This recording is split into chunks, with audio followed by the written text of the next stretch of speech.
In this video, I want to go through how money is created in our economy. We know we have the Federal Reserve System and we have a banking system. Banks do the actual creation of money. And that usually occurs when a banker makes a loan. The Federal Reserve System does not create money. The Federal Reserve System provides reserves to the banks, to the banking system, and that allows banks to make loans, which creates money.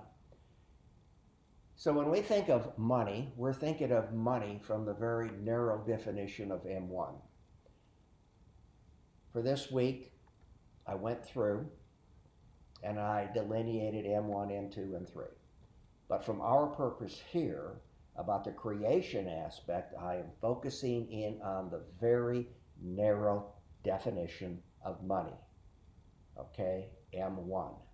That would be our demand deposits or checking accounts, checking deposits, plus the currency and coin outside the banking system. But from our standpoint, we're just looking at these checking deposits.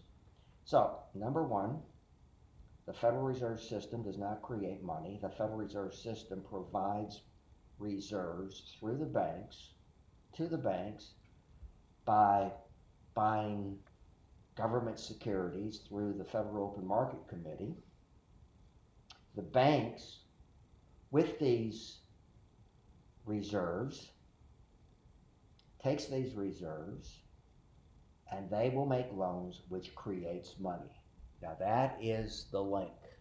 That is how the creation process occurs. In order to fully comprehend these statements that I've just made, we have to have some definitions. And one is total reserves. And what I mean by total reserves, I am focusing in on a bank, the banking system. So when we're asked about, what are the total reserves, or what are the legal reserves of the banking system, I am making reference to cash in the bank plus a bank's deposits at its Federal Reserve Bank.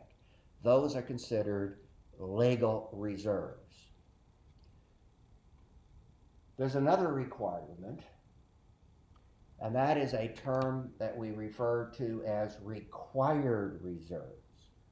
Those are the reserves that a bank must set aside and hold, you might say, in the form of protection. i.e., you walk in, you make a deposit, in effect, that deposit that you make in your checking account, you become a, you might say, general creditor of that bank. Yes, I know some of you may be saying, hey, I have FDIC. Right, I understand FDIC. But what I am saying is that when you make that deposit in your local bank, you are a general creditor. And why do I emphasize general creditor? Well, if something would happen to that bank, and for the time being ignoring FDIC protection, coverage, the insurance aspect of the money that you have deposited in your bank, let's just assume that we don't have an FDIC. Or let's assume that you have more money than you would know what to do with. And you put all this money in the bank.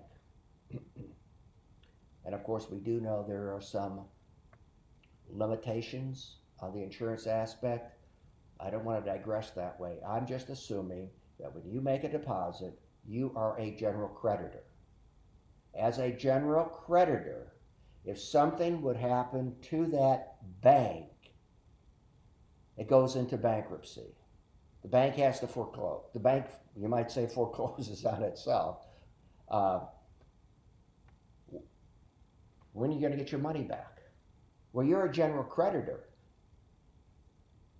You only have access to to the assets that the bank has.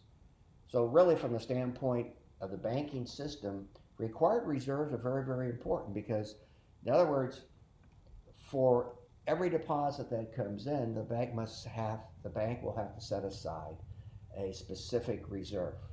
Now, I don't want to get down into the minutia uh, of this aspect because my focus here on this particular learning goal, learning objective, is to show you in a brief overview how banks create money. So you have to know what total reserves or total legal reserves are. You have to know how to calculate required reserves. You have to know what we mean by excess reserves. And then you will also have to know how much can a bank lend, and then how much can the banking system lend. So let's get right to it. I have up here a balance sheet of a bank. Uh, we have our assets on the left. We have our liabilities on the right. Let's see. Hopefully that our total assets do indeed equal total liabilities plus, excuse me, the owners of the bank, owners' equity, stockholders' equity, and that's 1.5 mil. Let's see, I have 1 mil, 1 mil, 250, 400, 1.5. So we know from accounting, right, that assets equals liabilities plus our owner's equity. So we got our balance sheet. Assets do indeed equal liabilities plus our equity. So the first thing is calculate this bank's total assets. Well, I've already done that, right? So what we know, I'll just put down here $1.5 million, and likewise assets have to equal the left-hand side, which they do. So that's $1.5 million. Okay, now C. Got to focus in on total legal reserves of this bank. And how do we define that? How do we quantify total reserves? We come up here to the balance sheet and vault cash, what the bank has in the vault, plus deposits that this bank has made at its district reserve Federal Reserve Bank. That's what constitutes total reserve. So yes, I have what? This bank has $250,000 total legal reserve. Vault cash plus deposits at the Fed. Now we've got to focus in on required reserves, kind of going back to what I had mentioned, right? You make a deposit, in your checking account, you are a general creditor of that bank. And what's important is that you want to make sure, right, as a general creditor, that your bank is solvent, that your bank is viable, that your bank has not made a bunch of bad loans, because you want protection. You want protection over and above FDIC. And of course, not getting into the minutia, right, you have small accounts, you will be protected. However, reserve requirements, you might say, would be a first line of defense against this bank having any problems down the line. So let's assume that our reserve requirement ratio is 10%. So what we're saying here, suppose the reserve requirement ratio, as I mentioned, is 10% of our checking deposits. Calculate what this bank must hold aside in reserves or required reserves. Well, what do we have here? Well, I have what? uh, 1.4 mil times 10% gives me 140,000. So this bank must hold $140,000 in required reserves. And then we come down to this excess reserves. What the heck are excess reserves? Well, excess reserves would be our total reserves minus our required reserves. And that gives us excess reserves. Well, in this case, my total reserves, 250,000, minus my required reserves of 140 gives me $110,000. So this bank is meeting its obligation, its requirement, we'll say as set by the Fed. As I said, I'm just looking at money creation. We have state chartered banks, we have national chartered banks. I am just focusing in here on how, in general terms, money is created in our economy. So the excess reserves are $110,000, so therefore if you are a depositor, right, that is your margin of safety.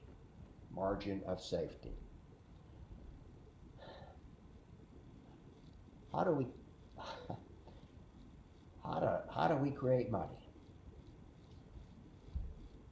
create money? As I pointed out in the beginning, the Fed does not create money. The Fed creates reserves to banks, like this bank, and this bank has the ability to create money. Okay, can this bank make a new loan?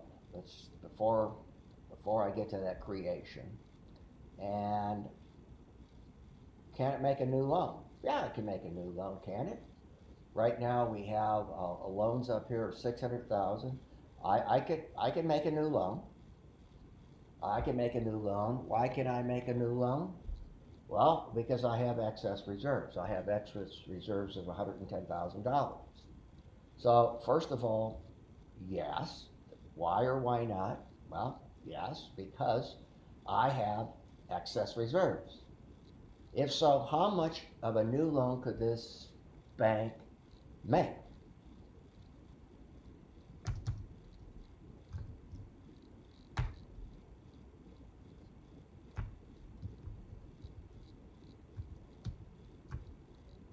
Its excess reserves.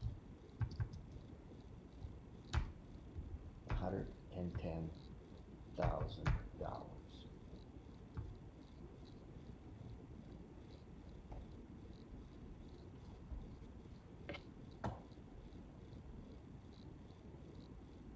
And you might say, well, okay, how does money get created? Well, when this bank makes a loan, my loan portfolio is going to go from 600,000 to 710,000. Okay, you say. So when this bank makes a loan,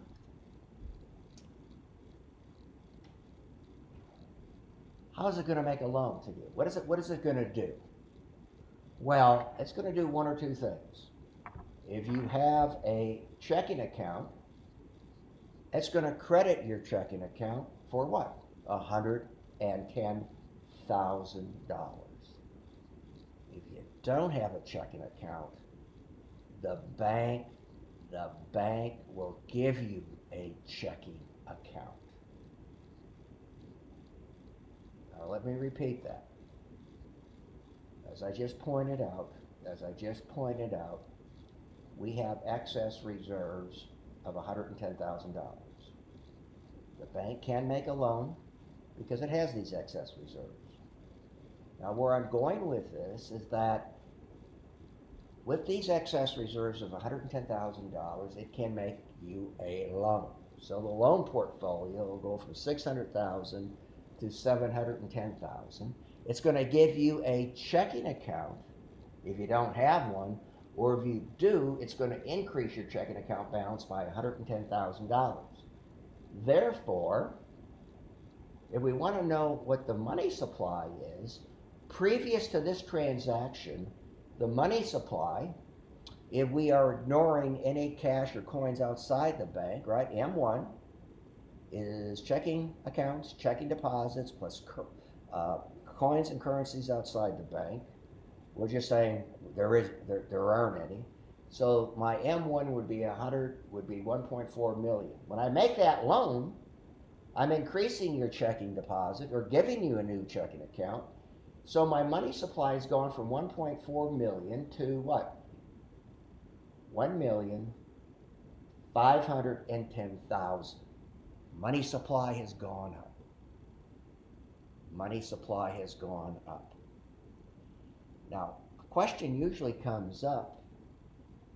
It usually says, Dr. DeBush, how about the bank's going to give me a loan for $110,000, but I don't want it in my checking account. I want it all in cash. Well, let me put it this way. The bank will do whatever it can do to persuade you not to take out cash. It'll persuade you to increase your checking deposit, or they'll persuade you to open a checking account. Now, why is that? Well, let me point this out, right? When we look at accounting, right, we have assets and liabilities.